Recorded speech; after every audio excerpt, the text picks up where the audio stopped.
የአሜሪካው ፕሬዝዳንት ትራምፕ የቬንዙዌላ ፕሬዝዳንት ኒኮላስ ማዱሮ በካራካስ በተፈጸመ መጠነ ሰፊ ጥቃት በኋላ በቁጥጥር ስር ማዋላቸውን አስታውቀዋል። ትክክለኛ ሽግግር መንግስት እስኪመጣ ድረስ ሀገሪቱን ለመምራት ቃል ገብተዋል። የቬንዙዌላ ግራ ዘመም መሪና ቀዳማዊ እመቤቷ በመኖሪያ ቤታቸው ሳሉ ተወስደው ወደ ኒውዮርክ የመጡት ከተወሰዱ በኋላ በብሩክሊን ወደሚገኘው እስር ቤት መግባታቸው ታውቋል። የአሜሪካ መገናኛ ብዙሃን እንደዘገቡት ማዱሮን ቅዳሜ ከወጡ በኋላ ኒውዮርክ በሚገኘው የአሜሪካ የእጽ ቁጥጥር ቢሮ በእጽ ዝውውርና የጦር መሳሪያ በመያዝ ክስ መስርቶባቸዋል። ማዱሮን ከዚህ ቀደም የእጽ አዘዋዋሪ ቡድን ኃላፊ ናቸው መባላቸውን አስተባብለው ነበር። ማዱሮና ሚስታቸው ኒውዮርክ ፍርድ ቤት መቼ እንደሚቀርቡ አልታወቀም። የአሜሪካ ልዩ ኮማንዶዎች ወደ ቬንዙዌላ ዘልቀው በመግባት ጥቃት ፈጽመው ፕሬዝዳንት ኒኮላስ ማዱሮን በቁጥጥር ስር በመዋል የወሰዱበትን ተልዕኮ በተመለከተ ጀነራል ዳን ኬይን ቅዳሜ ከሰዓት መግለጫ ሰጥተዋል። በጀነራሉ ገለጻ መሰረት የአየር፣ የምድር፣ የህዋ፣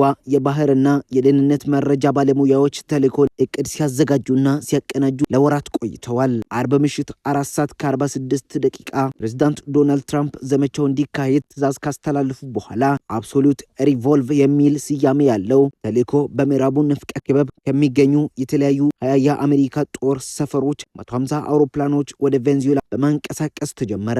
የምድር ኃይልና ሄሊኮፕተሮችን ያካትተው ፕሬዝዳንትን ነጥሎ የሚይዝ ኃይል ቅዳሜ ሌሊት 7 ሰዓት ፕሬዝዳንት ኒኮላስ ማዱሮና ሚስታቸው ወደሚኖሩበት ቅጥር ግቢ አቀና።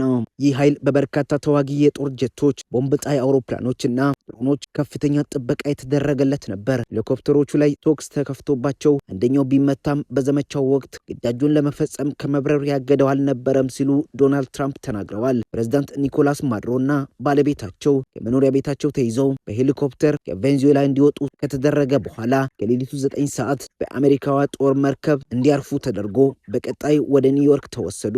በዘመቻው አንድም የአሜሪካ ወታደር እንዳልተገደለ ፕሬዝዳንት ትራምፕ አሳውቀዋል። አሁን ቬንዙዌላን የሚመራው ማን ነው የሚለው እንደ ዓለም አቀፍ አጠያያቂ ጉዳይ ሆኗል። ቬንዙዌላ ላይ ድንገተኛ የኮማንዶ ጥቃት በመፈጸም አገሪቱ መሪ በአሜሪካ እጅ መግባታቸውን በተመለከተ ፕሬዝዳንት ትራምፕ በሰጡት ጋዜጣዊ መግለጫ አስተማማኝ፣ ተገቢና ህጋዊ ሽግግር እስኪካሄድ ድረስ ቬንዙዌላን አሜሪካ ታስተዳድራለች ሲሉ በኩራት ተናግረዋል። በጋዜጣዊ መግለጫቸው ላይ ትራምፕ የአገሪቱ የነዳጅ ሀብት በተመለከተ ትላልቅ የአሜሪካ ኩባንያዎች ወደ ቬንዙዌላ በመግባት መሰረተ ልማቶችን መጠገን፣ ለአገሪቱ ገቢ ማስገኘት ይጀምራል ብለዋል። አክሎም የውጭ ጉዳይ ሚኒስትር ማርክ ሮቢዮ የቬንዙዌላ ምክትል ፕሬዝዳንት ዴሊሲ ጋር ውይይት ማድረጋቸውን አስታውቀዋል። የቬንዙዌላ ከፍተኛ ፍርድ ቤት ምክትል ፕሬዝዳንት የሀገሪቱ ጊዜያዊ መሪ እንዲሆኑ ወስነዋል። ትራምፕ እንዳሉት ዴሊሲ አሜሪካ የሚያስፈልጋትን ነገር በሙሉ ድጋፍ ለመስጠት ፈቃደኛ ናቸው። ነገር ግን ዴሊሲ ከሹመታቸው በኋላ በሀገሪቱ ቴሌቪዥን ቀርቦ ባሰሙት ንግግር በአሜሪካ ቁጥጥር ስር የዋሉት ኒኮላስ ማዱሮ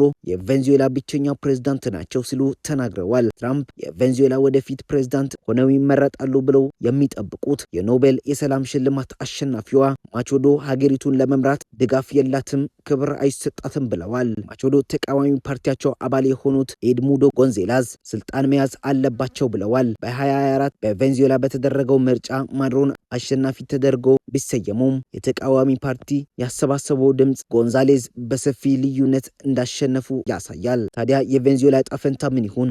የአሜሪካ ባለስልጣናት በቬንዙዌላ ተጨማሪ ወታደራዊ እርምጃ እንደማይወስዱ ቢናገሩም ፕሬዝዳንት ትራምፕ ወታደር ለማሰማራት አንፈራም ብለዋል። የአሜሪካ የነዳጅ ኩባንያዎች ገብተው መሰረተ ልማቱን እንደሚያሻሽሉትና ለሀገሪቱ ገንዘብ ማምጣት እንደሚጀምሩም ፕሬዝዳንት ተናግረዋል። ከስፍራው ትልቅ ሀብት እንወስዳለን፣ ገንዘቡ ለቬንዙዌላውያንና ለአሜሪካ ይውላል ያሉት ትራምፕ ላወጣነው ወጪ ካሳ ይሆናል የሚል ሀሳብ ሰጥተዋል። አሜሪካ የቬንዙዌላን ነዳጅ ለሌሎች ሀገራት እንደምትሸጥም ጠቁመዋል። የቬንዙዌላ መንግስት ጥቃቱ የቬንዙዌላን ስትራቴጂካዊ ሀብት በተለይም ደግሞ ነዳጅና ማዕድናትን ለመቆጣጠር የተቃጣ ነው ሲል ኮንነዋል። ቬንዙዌላ በዓለማችን ትልቁ የነዳጅ ክምችት ያላት ሀገር ስትሆን ከነዳጅ ሽያጭ የሚገኘው ገቢ ከመንግስት በጀት ግማሽ ያክሉን ይሸፍናል። ነገር ግን ወደ ውጭ የምትልከው ነዳጅ መጠን በማዕቀብ ምክንያት የተገደበ ነው። የአሜሪካ አቃቤ ሕግ ፓም ቦንዲ የቬንዙዌላው ፕሬዝዳንትና ቀዳማዊ እመቤቷ በኒውዮርክ ክስ እንደቀረበባቸው ተናግረዋል። የእጽ ሽብር ለመፈጸም በማሴር ኮኬን በማስገባት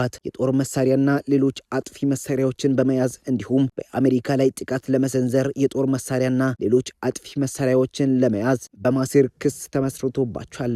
ፕሬዝዳንቱና ባለቤታቸው አሜሪካ ውስጥ በአሜሪካ ምድር በአሜሪካ ፍርድ ቤት የአሜሪካንን የፍትህ አቅም ሙሉ ለሙሉ በቅርቡ ይጋፈጡታል ሲሉ አክለዋል። የዓለም ሀገራት መሪዎች የአሜሪካ ፕሬዝዳንት ዶናልድ ትራምፕ የቬንዙዌላን መሪ ስለመያዛቸው የሰጡት ምላሽ አወዛጋቢ ሆኗል። እንግሊዝና ፈረንሳይ ድርጊቱን ይደግፋሉ የሚሉ ብዙዎች ናቸው።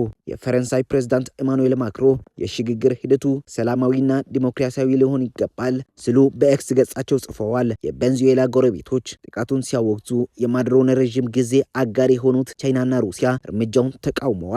ቻይና በአንድ ሉዓላዊት ሀገርና ፕሬዝዳንቷ ላይ ጥቃት መድረሱን በተመለከተ በጣም ደንግጠናል፣ በጽኑ እንቃወማለን የሚል አስተያየት ሰጥታለች። ሩሲያም በበኩሏ አሜሪካ የወረራ ድርጊት ፈጽማለች ስትል ከሳለች። ከትራምፕ መንግስት ጋር አለመግባባት ውስጥ የምትገኘው ኢራን ደግሞ ጥቃቱ የሀገሪቱን ብሔራዊ ሉዓላዊነት የገፋ ነው ብላለች። የብራዚል ፕሬዝዳንት በኤክስ ገጻቸው የአሜሪካ ድርጊት የማይታለፍ መስመር እየጣሰ ነው፣ የትራምፕ አስተዳደር ዓለም አቀፍ ሕግን በጣሰ ሁኔታ ሀገራትን፣ ዓለማችንን ማጥቃት፣ ግጭት፣ ብጥብጥና አለመረጋጋት ውስጥ ይከታል ብለዋል።